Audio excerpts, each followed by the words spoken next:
Hey folks, another day at the Dude Ranch, and let's get some neck going here. Yeah.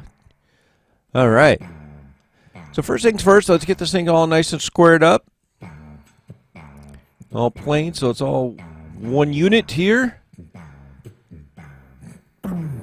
Love that drum sander. All right, so just lining everything up. Got a couple templates I'm working off of. Obviously, we're going Baritone on this one. So fret scale, that I'm just marking down just for reference. And now let's get the truss rod included. We're going to just route a nice channel down the middle for the big truss rod, and then on either side we're going to have the carbon fiber rods going. And as I mentioned before, I use carbon fiber rods rather than beams, just because they're easy to get and they're just as supportive. As a fisherman and a fishing guide, you're not going to tell me that carbon fiber rods aren't as strong as the beams. Now we're going to make the fretboard. Actually, we're going to make two fretboards because that's what we're going to get out of this hunk of wood. This is maple. This is nice long grain maple, nice and hard stuff. It's not the fancy stuff with all the bird's eye or curlies or anything like that. That's what the customer wanted. So that's what he's going to get. And I figure, hey, if I'm slicing up one piece and making two boards, I might as well go ahead and slot them both at the same time.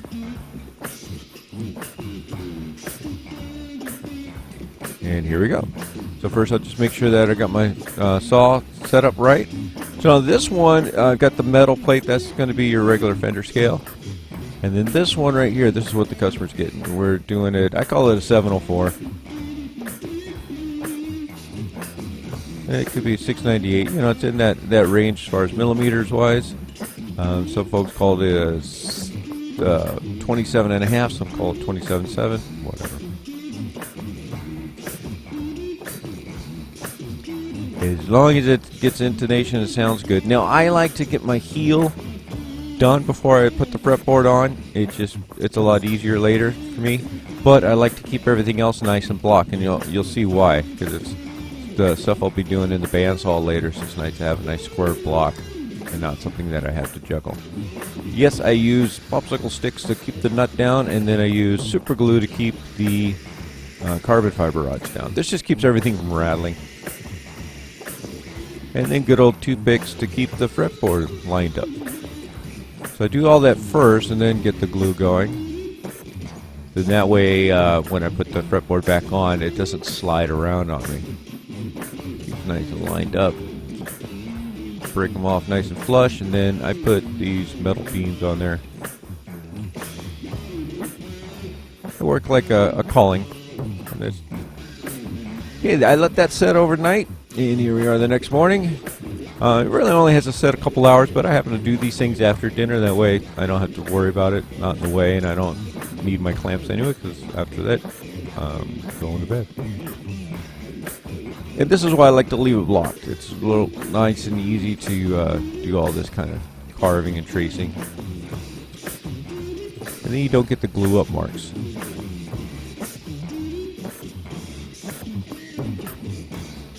Get the headstock started. Now at this point, I like to still leave it blocked and solid. It's a lot easier to do the frets, but I am going to do a little bit of a preliminary shaping, as you can see on the headstock.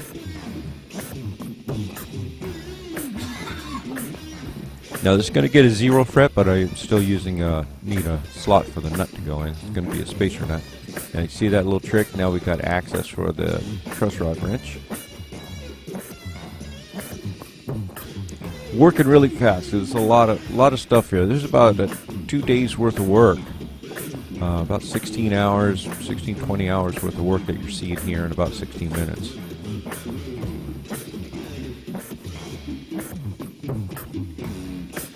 And this is how we get the extra shape. I just use the piece of wood that I just cut off and laminate right onto the headstock here. And I'm doing all this before lunch, so that when I set this aside, go have lunch and everything, and that thing is going to be on there pretty strong.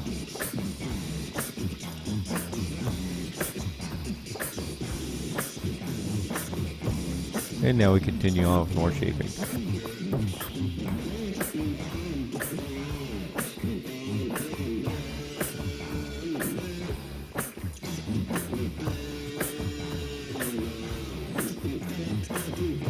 You know, I like to get this stuff all nice and flat planed out as much as I can with hand tools. It's a lot easier to control than to use power tools.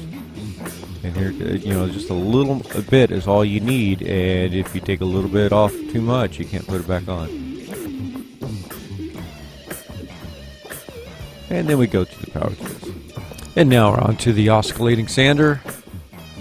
This thing's pretty slick. I mean, I can use the cylinder or I could use the belt. I like using the belt a lot.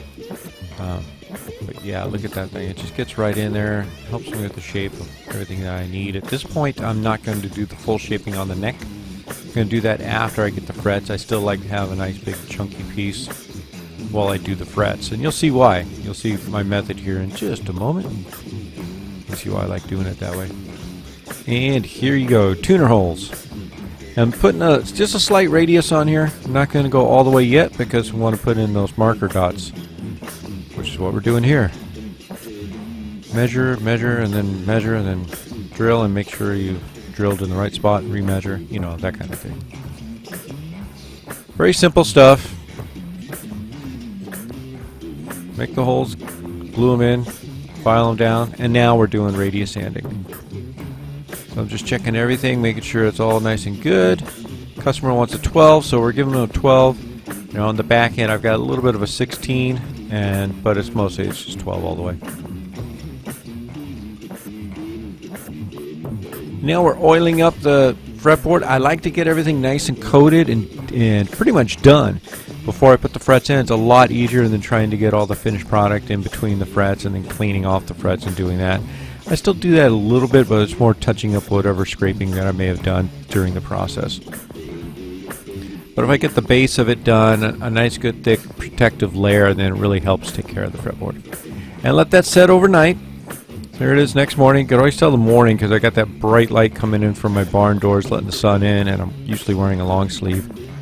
This is what we call winter down here in Southern California. The best way to warm the place up is just to open up the doors and windows, let the sunshine in. Now check out this little radiusing trick. I got a tool that I spent like, I don't know, $700 to change the radius on my fret wire, and then I realized all you got to do is just roll it like you would a hose. As long as you go gently, don't want to twist it. Now this is stainless steel wire, so it's going to take quite a bit to cut it. You can see, probably see, even though it's fast, look at the force I'm actually having to put on that tool. And then because it's stainless steel wire, of course, rather than just doing the roll and snap like I normally do with nickel, cutting each one, setting them up, putting them in that little cribbage board looking thing there. And then what I'm going to do is cut the ends. Oh, not yet though. I'm just making sure my slots are nice and good. I'm barely touching it with that saw. If I wanted to, I could cut right through that with that saw. It's pretty sharp, and it cuts backwards. So see, I'm kind of pushing it forward. Really all I'm doing is I'm shoving that true oil and shellac out of there, cleaning up those slots. And then I'm going to come through with a little diamond file and clean them up even more. But first I'm going back to nipping the fret ends. So here it is, a little end nipper, and that's all I'm doing, just cutting just a little bit, about a 1/4 inch, maybe a little bit less off each of those. And this just helps them lay down inside a little better. And because they're stainless, it's a lot to crimp off the ends, so this makes the ends a little better. There's that triangular file I was talking about. And that just helps kind of make a little funneling groove. Now this is just glue and water. It's just wood glue, which of course isn't really a good adhesive for the metal, but that's not the point. Here what we're doing is I just clean those gaps. Now I'm filling them back up. So the metal itself, the metal tangs on these frets are actually going to sit in with that glue. And just kind of creates a little vacuum and a little plug to hold everything in. And you see I crimp it down with that press. So I'm just laying them in a little bit with the hammer, not finishing the job, just kind of holding them in, and then, ooh, look at that catch. And then I'm taking it the rest of the way with the fret press. And then wiping off the excess glue. And I like to, you saw that little quick leveler, I like to make sure everything's level at this point, because if I get out of line or something and don't get a fret in, it's going to tell me at this point it's a lot easier to find it and fix it now while everything is still liquid rather than doing it later. And then I won't have to file as much off later. If the more level I get these done now, the better. So even though it looks like it takes a little more time than it normally would be just to throw some frets in here, it actually saves me time later. You see, I just fixed one. That's it, and make it pretty easy. I normally do 3 at a time, but obviously there's only 4 left here, so I figured, what the heck, I could do all 4. Da-da-da-da-da-da. All right. And again, I just checked everything. Now I'm cutting off the ends, the little overhangs, and it's a lot easier because remember I nipped those, rather than cutting off a whole T of fret, I'm just cutting off a little bit of the end, and it's so much easier. And now I just go back and repress everything, just make sure they're all in real good. A lot of times cutting the ends, you have a tendency to kind of wiggle them out, or can. And then I'm just checking with the rocker, make sure everybody's sitting down where they're supposed to be. Clean it off real good. And now I put a little super glue in on the sides because there's still a little bit of a gap there, just enough, and with that super glue this just finishes the job. This finishes the holding power. Just make sure that throughout the process now of me shaping the neck, everything, I'm not going to knock any of those guys loose. And then here I'm just cleaning up a little bit of the glue boogers with the file. I'm not doing any of the crowning yet.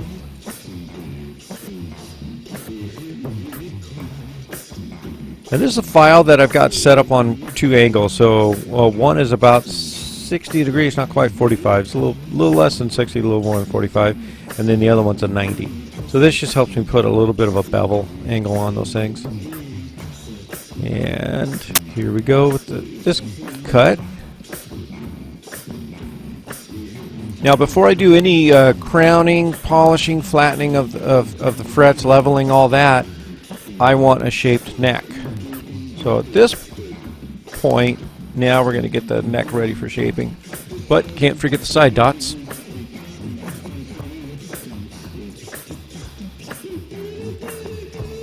So I just like to go in this order. And again, I'm just a student just as much as anybody. So I'm learning, but I'm really liking this order of things.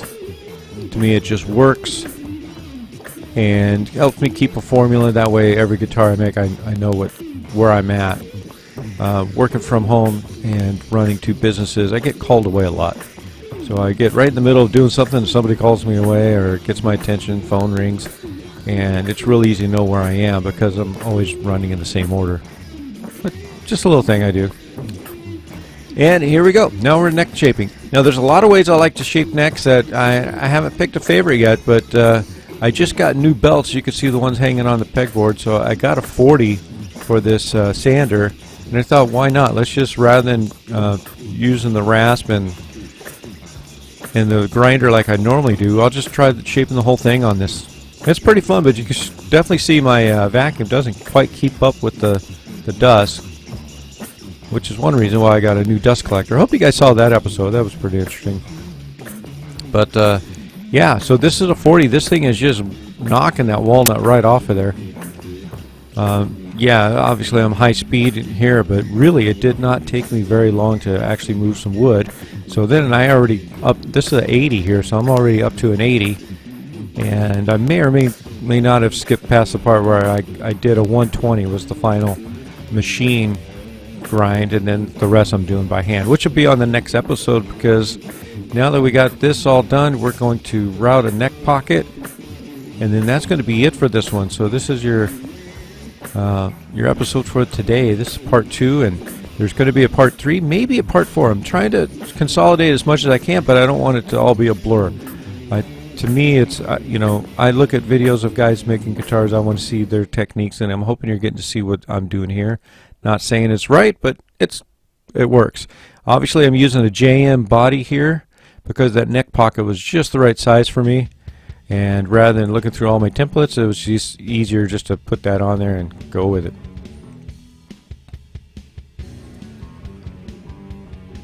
And here I'm just making little micro adjustments on this router, which is really what it's good for. It's supposed to be a really good plunge router. I'm not totally happy with it as far as what I like to do, but it does have that micro adjustment, and that thing is slick. So I just adjusted just a little bit, and I was able to get that bit right where I wanted it to be, to get that neck pocket just the right depth. Please click the like and subscribe buttons if not already subscribed. Ring that bell for updates and share this with friends. Really appreciate it. You guys are helping me grow this channel, and I'd like to keep that going. The more subscribers, the easier it is to put out videos for everybody. Really, again, from the bottom of my heart, thank you.